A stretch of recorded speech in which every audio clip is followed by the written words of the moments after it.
कोई भी चीज अगर की जल रही है, अगर उसके बगल में कोई चीज रख दिया जाए तो उस पर भी आग का प्रभाव पड़ता है। तो अगर लाइटिंग अरेस्टर को सीधे स्ट्रक्चर में जोड़ दें तो बिजली गिरेगी तो इस पर भी डायरेक्ट इम्पैक्ट आ जाएगा। इसीलिए लाइटिंग अरेस्टर को हम थोड़ा सा दूर, उससे ज़्यादा हाइट पे रखते हैं ताकि पैनल पे कोई आकाशीय बिजली का प्रभाव न पड़े।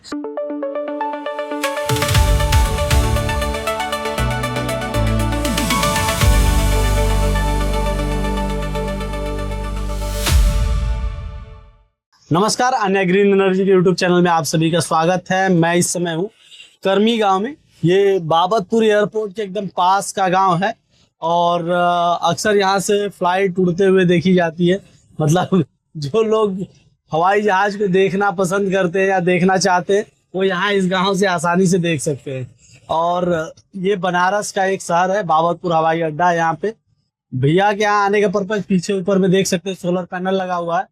तो इस पैनल का क्या रिस्पॉन्स है, सब्सिडी मिली कि नहीं मिली और इस पैनल से क्या बेनिफिट ले पा रहे हैं, ये सारी चीज़ें बात होगी इस वीडियो के माध्यम से। तो सबसे पहले भैया आप अपना पूरा परिचय बता दें। मेरा नाम गुड्डू पटेल है, मेरा ग्राम कर्मी है।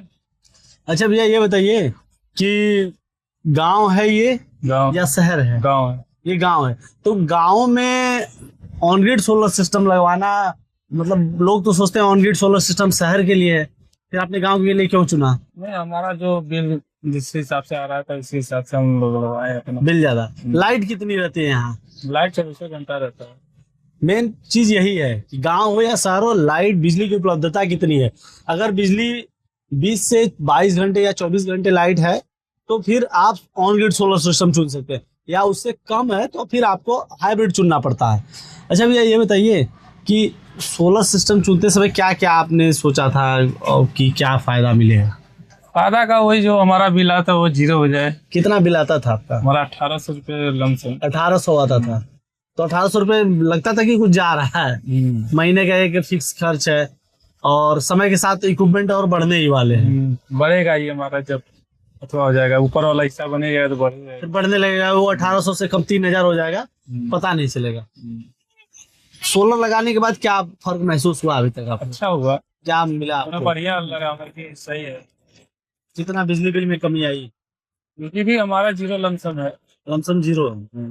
और जो बिजली विभाग से कटौती इस समय बहुत तेजी से चल रहा है। प्रीपेड मीटर है, पटाख से थोड़ा सा भी माइनस में पैसा हुआ तुरंत तो सरकार कट जा रही है भाई, जितना यूज करेंगे उतना कट जा रहा है। आपका कभी कटौती हुआ कि नहीं? अभी नहीं कटौती।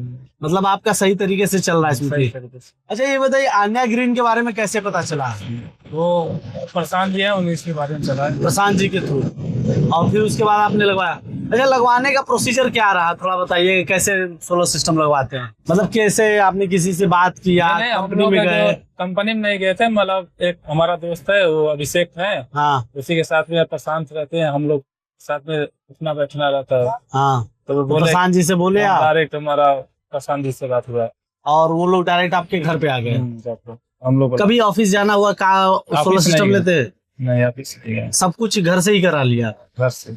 और जैसे पेपर वर्क इन सब के लिए कभी बैंक जाना पड़ा? एक बार ही जाना पड़ता है। एक बार जाना पड़ता है और साइन करके फिर वापस आ जाते हैं। सारा प्रोसीजर बैंक का जो लोन, उनका लोन लिए थे कि नहीं? नहीं, लोन नहीं गया। सारा प्रोसीजर किसने कराया था? वो विवेक तिवारी। विवेक तिवारी जो सेल्स पर्सन थे उन्होंने। और नेट मीटरिंग वगैरह जो बिजली विभाग के काम होते हैं वो किसने कराया था? वो सब अपना अन्य ग्रीन एनर्जी। मतलब अन्य ग्रीन एनर्जी। आपको कहीं भाग दौड़ नहीं करना पड़ा सोलर पैनल लगवाने के बाद? अच्छा भैया, इसमें सब्सिडी का भी प्रावधान है सोलर सिस्टम में। क्या लगता है आपको, सब्सिडी जो मिला है वो फायदेमंद है या फिर नहीं मिला? मिला है कि नहीं मिला है? नहीं मिला है। कितना मिला? 1,08,000। 1,08,000। क्या लगता है कि ये फायदेमंद है कि नहीं है? सही फायदेमंद है। अगर छोटे टर्म के लिए अगर सोचेंगे तो सोलर थोड़ा नुकसानदेह हो सकता है, लेकिन अगर लॉन्ग टर्म के लिए सोचेंगे आप तो सोलर बहुत बेनिफिशियल समझ में आता है, क्योंकि 20-22 साल तक आप फ्री में ही बिजली यूज कर रहे हो। अच्छा भैया, ये बताइए, एक सवाल मैं आपसे पूछूंगा कि जब आप छोटे थे तो उस समय बिजली के बिल क्या रेट रहे होंगे लगभग? नहीं, वो सब बहुत सस्ता, बहुत कम था। शायद 2-4 रुपया, 150-200 रुपये। 150-200 रुपए। अभी फिक्स चार्ज था। अभी आते आते 1600-1700 रुपए हो गया। आने वाले समय में 10-20 सालों बाद कितना हो जाएगा? अब जितना होगा वो तो मतलब उस हिसाब से बहुत ज्यादा बढ़ जाएगा। और ये जो सोलर पावर बनाएगा, इसमें जो लगा है पैसा, वो बढ़ने वाला है कि नहीं बढ़ने वाला है? हाँ ये वाला था सोलर, तो भाई वही रेट में रहेगा। जो लग गया वो 25 लग साल गया। गया। 25 सालों तक आपको वही रेट में बिजली देगा।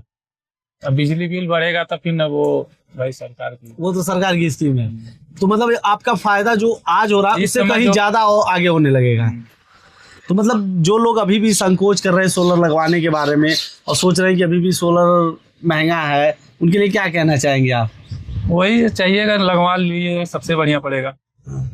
देखिए सोलर आज के डेट में भी सस्ता है अगर उसके कैलकुलेशन में जाए तो। अदरवाइज अगर आगे के भविष्य के बारे में सोचे तो सोलर बहुत सस्ता हो जाएगा। मतलब आज जो कैलकुलेशन कर रहे हैं आपको 1 रुपए में सोलर पड़ रहा है, तो आने वाले समय में वो 25 पैसे या 50 पैसे में ही सोलर पड़ेगा, अगर कि पूरे मंथली वाइज बिल के अकॉर्डिंग जोड़ेंगे तब।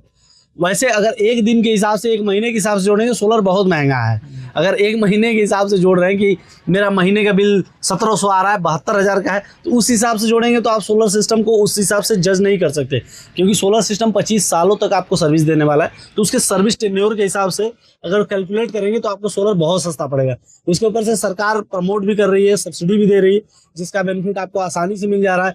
ऐसा कोई नहीं है जो ऑन ग्रिड सोलर सिस्टम लगवाए और उसका सब्सिडी उसके अकाउंट में न जाए, क्योंकि सरकार की सख्त निर्देश है कि सोलर सिस्टम जो भी लगवाएगा सब्सिडी सीधे उसके अकाउंट में जाएगा, किसी वेंडर के खाते में नहीं जाएगा, किसी कंपनी के खाते में नहीं जाएगा, सीधा जो कस्टमर लगवाएगा उसके यहाँ जाएगा। तो ये एक अच्छी स्कीम है जिसका बेनिफिट आपको लेना चाहिए। आने वाले समय में सब्सिडी बंद भी हो सकती है, क्योंकि 1 लाख घरों में जब सोलर लग जाएगा, 1 करोड़ घरों में, उसके बाद सब्सिडी खत्म हो जाएगी। तो आप लोग जल्दी से जल्दी सोलर लगवाइए, क्योंकि 1 करोड़ का दायरा बहुत दूर नहीं रह गया है। जिस स्पीड से सोलर लग रहे हैं गाँव में, देहातों में, शहरों में, हर जगह लग रहे हैं, तो सोलर बहुत तेजी से बढ़ रहा है। बस सोच आपको बदलने की जरूरत है। बहुत जल्दी आप भी सोलर में स्विच करिए, क्योंकि सोलर लगवाएंगे तो आगे चल के आपको लॉन्ग टर्म में बेनिफिट मिलने वाले हैं। अभी जो हमारे पीछे आप सोलर सिस्टम देख रहे हैं, ये 3 किलोवाट का ऑन ग्रिड सोलर सिस्टम है। इसमें जो टोटल लगे हुए हैं 6 पैनल लगे हुए हैं, 555 वाट के मोनो पर खाफकट बाइफेशियल पैनल लगे हैं।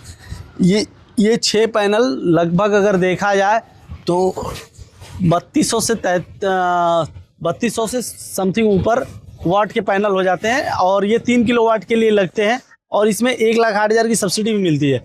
दूसरी चीज़ ये है कि इसकी अगर मैं स्ट्रक्चर वगैरह की बात की तो सबसे जो मेन चीज़ ये है स्ट्रक्चर की क्वालिटी ही है, क्योंकि इसमें जो ये स्ट्रक्चर लगा है, पावा लगा है, 5.5 इंच चौड़ा ये पावा है, ये दिखाता है कि कितना मजबूत है। उसके ऊपर से GI हार्ड डिप की कोटिंग, जो कि इसके सालों साल चलने की गारंटी देती है, क्योंकि अगर कि जंग नहीं लगता तो लोहा मजबूत होता है, ये आप भी जानते हैं, हम भी जानते हैं। लेकिन अगर जंग से रोकने के लिए कुछ करना है तो उसी के लिए GI हार्ड डिप की कोटिंग की जाती है, ताकि डायरेक्ट इन्वायरमेंट के संपर्क में लोहा ना आए और आपका जो सोलर सिस्टम है सालों साल चले, मजबूती के साथ स्ट्रक्चर खड़ा रहे। वहीं वायरिंग के लिए कंडक्ट पाइप का इस्तेमाल किया गया है। ये वाइट वाला कंडक्ट पाइप है, इतना ही मजबूत है जितना हम ब्लैक वाले की बात करते हैं। बशर्ते बस ये है कि घर के अकॉर्डिंग ऑन ग्रिड वालों की डिमांड थी, जिनके ऑन ग्रिड लगना था, कि हमारे घर की खूबसूरती थोड़ी अच्छी दिखे, इसलिए वाइट पाइप आ गई है। दोनों की क्वालिटी के साथ कोई कंप्रोमाइज़ नहीं किया गया। वायर वगैरह सीधे पाइप में रखते हैं ताकि सेफ रहे, क्योंकि जो सिस्टम 25 साल तक चलने हैं उसके लिए सेफ्टी बहुत ज़रूरी है। और जब इन्वर्टर से पैनल कनेक्ट करना होता है तो अच्छे क्वालिटी के MC4 हम लगाते हैं, जो देखिए कि इसका सीधा सा मतलब देखिए कितने अच्छे तरीके से कॉम्पैक्ट हो गया। अगर अच्छे क्वालिटी का MC4 रहेगा तो वो लंबे समय तक चलेगा, स्पार्किंग की समस्या नहीं होगी, तो पैनल में कोई दिक्कत नहीं आएगा। वहीं पीछे में लाइटिंग अरेस्टर लगा है आकाशीय बिजली से बचाने के लिए। इसका मैं सीधा सा एग्जांपल आपको बताऊं कि अगर कि कोई भी चीज़ अगर कि जल रही है, अगर उसके बगल में कोई चीज़ रख दिया जाए तो उस पर भी आग का प्रभाव पड़ता है। तो अगर लाइटिंग अरेस्टर को सीधे स्ट्रक्चर में जोड़ दें तो बिजली गिरेगी तो इस पर भी डायरेक्ट इम्पैक्ट आ जाएगा। इसीलिए लाइटिंग अरेस्टर को हम थोड़ा सा दूर, उससे ज़्यादा हाइट पे रखते हैं, ताकि पैनल पे कोई आकाशीय बिजली का प्रभाव न पड़े। अब चल के हम आपको इन्वर्टर का सेटअप दिखाते हैं। अभी आप हमारे सामने देख रहे हैं ये सोलर पैनल का इन्वर्टर सेटअप है। एक साइड में DC डिस्ट्रीब्यूशन बॉक्स है, दूसरे साइड में AC डिस्ट्रीब्यूशन बॉक्स है। दोनों का काम है इन्वर्टर को प्रोटेक्ट करना। DC डिस्ट्रीब्यूशन बॉक्स में मैं अंदर से दिखा देता हूँ। इसमें देखिए DC SPD लगा है, DC MCB लगा है और ये फ्यूज लगा है। तीनों का काम है सुरक्षा करना, अगर बाई पैनल पे आकाशीय बिजली गिरी उस कंडीशन में इसमें फ्यूज डिस्ट्रॉय हो जाएगा, डीसी एसपीडी डिस्ट्रॉय हो जाएगी, फिर भी अगर लाइट आ रहा है तो एमसीबी गिर जाएगी और हमारा इन्वर्टर प्रोटेक्ट हो जाएगा। और इसका सबसे अच्छी चीज़ है कि इतने अच्छे क्वालिटी का डीसी डिस्ट्रीब्यूशन बॉक्स है कि बाई द कुछ भी दिक्कत हुआ तुरंत हम इसको खोल के एमसीबी गिराना हुआ तुरंत गिरा लेंगे और हम सेफ रख सकते हैं। तो ये एक अच्छे क्वालिटी के डीसी डिस्ट्रीब्यूशन बॉक्स जो है वो बेहतरीन क्वालिटी के बनाया गया है। उसी प्रकार से यहाँ पे एसीडी भी है, जिसमें भी अगर कि मैं खोल के थोड़ा सा दिखा देता हूँ। मार्केट में जो आपको DC distribution box, AC distribution box है, वो ऐसे चलते कंडीशन में खोलना इतना आसान नहीं है, क्योंकि उनको पेज से खोलना, कसना और जलने लगे तो उनको रोकना भी मुश्किल हो जाएगा और उसके पास भी आप नहीं जा पाएंगे। लेकिन इसका ऐसा सेटिंग किया गया बहुत आसानी से खुल जाता है। यहाँ पे देखिए इसमें भी फ्यूज लगा हुआ है और इंडिकेटर भी जिसमें जल रहा है, और ये एसी डीबी है और एसी एसपीडी लगा हुआ है और कनेक्टर भी लगा हुआ है। तो ये सारी चीज़ें ये है कि अच्छे क्वालिटी के यूज होते हैं, जिससे कि आपका पूरी तरीके से इन्वर्टर सेफ हो। क्योंकि लाइट जो ग्रिड है, अक्सर ग्रिड से जब लाइट आती है फ्लक्चुएट करके आती है। कई बार होता है कि लाइट फ्लक्चुएशन की वजह से पूरे घर के सारे इक्विपमेंट जल गए, उस कंडीशन में भी ये आपको सेफ्टी देगा, क्योंकि बिजली यहीं से होकर गुजरेगी और ये पूरी तरीके से सेफ रखेगा आपके इन्वर्टर सेटअप के साथ साथ आपके घर के इक्विपमेंट को भी। और ये हमारा अन्य ग्रीन एनर्जी का इन्वर्टर है, जिसका काम है पैनल से बने डीसी करंट को एसी करंट में कन्वर्ट करके आपके घर के लिए बिजली सप्लाई देना। जैसे भैया का अभी आज के दिन के लगभग 6 यूनिट के आसपास बन चुका है अभी, जबकि सुबह के टाइम है, बहुत ज़्यादा टाइम नहीं हुआ है। और मैं आपको दिखा दूं, अभी पावर जो है 3 किलोवाट का सिस्टम है, अभी 24.36 वाट का पावर जनरेट कर रहा है, इस टाइम पे बिजली जनरेट कर रहा है और घर के लिए पावर मिला है। इसका काम यह है पैनल से बने डीसी करंट को एसी करंट में कन्वर्ट करना और आपके घर के लिए सप्लाई देना। जो एक्स्ट्रा बिजली होगी वो आपके स्मार्ट मीटर के थ्रू ग्रिड में चली जाएगी, जिससे आपके बिजली बिल पर डे कैलकुलेट होके आते हैं। क्योंकि आजकल के जो स्मार्ट मीटर आ गए हैं उसमें पर डे का बिजली कैलकुलेशन होके आता है कि आपका कितना बना और आपको कितना बिजली विभाग में जमा करना है। तो इस हिसाब से प्रीपेड मीटर में आपको रिचार्ज करते रहिए। एक आवश्यक सावधानी बता दूं, सूचना बता दूं कि आप अपने बिजली बिल को माइनस में मत रखें, क्योंकि अब बिजली विभाग वाले जाके काटने की जरूरत नहीं है, वो ऑटोमेटिकली कट जाएगा। इसलिए प्रीपेड मीटर को रिचार्ज रखा करें। ऐसी जानकारी हम आप तक पहुंचाते रहते हैं। उम्मीद है कि वीडियो पसंद आई होगी। वीडियो पसंद आई है तो वीडियो को लाइक करें, चैनल को सब्सक्राइब करें, ज़्यादा से ज़्यादा शेयर करें ताकि लोगों तक सही जानकारी पहुंच सके। धन्यवाद।